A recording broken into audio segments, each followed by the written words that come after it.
High viewers, இப்போது இந்த எபிசோடில் பார்த்திங்கன்னா மூன்றாம் கண் அப்படின்ற ஒரு க்ரைம் த்ரில்லர் மூவியோடைய ரிவ்யூ தான் பார்க்க போகிறோம். கதை ஒன்லைனர் என்னென்னு பார்த்தீங்கன்னா, ஒரு ஆள் கொலையாக வராங்க. ஸோ 4 சஸ்பெக்ட் வந்து காட்டுறாங்க.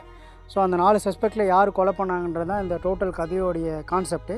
ஆக்சுவலாக என்னென்னா கொஞ்சம் டிஃப்ரெண்ட்டாக வந்துட்டு எந்த மூவி எண்டிங்லேயுமே பார்த்திங்கன்னா க்ரைம் த்ரில்லர் மூவி எண்டிங்கில் யார் சஸ்பெக்ட்ன்றதை வந்து ரிவீல் பண்ணிவிடுவாங்க. பட் இந்த ஸ்டோரியில் எப்படின்னா சஸ்பெக்ட் யாருன்னு ஆடியன்ஸே இது பண்ணிக்கிட்டோம், சூஸ் பண்ணிக்கிட்டோம் அப்படின்ற மாதிரி ஆடியன்ஸ் கிட்ட விட்டுறாங்க கிளைமேக்ஸை. ஸோ நம்ம தான் வந்துட்டு யார் சஸ்பெக்ட்னு சொல்லிட்டு கன்க்ளூஷனுக்கு நமக்கேற்ற மாதிரி நம்ம எந்த இதில் பார்க்குறோமோ ஆங்கிளில் பார்க்குறோமோ அதுக்கேற்ற மாதிரி சூஸ் பண்ணிக்க வேண்டியதான். ஸோ ஆக்சுவலாக என்னென்னா ஒரு கொலையாகிற நபர், ஸோ மொத்தம் வந்து ஒரு 4 சஸ்பெக்ட் இருக்காங்க. அவங்க 4 பேருக்குமே அந்த கொலையாகிற நபருக்குள்ளே நடக்கிற பிரச்சனை இதெல்லாம் வச்சு தான் வந்துட்டு டோட்டல் கதையுமே மூவ் ஆகும். ஸோ யூஸ்வலாக வந்துட்டு நல்லா இருக்குது ஸ்டோரி, வந்து கொஞ்சம் இன்ட்ரெஸ்டிங்காக தான் போகும். தாராளமாக ஒன்ஸ் வாட்சபிள். மூன்றாம் கண் தாராளமாக போய் பாருங்கள்.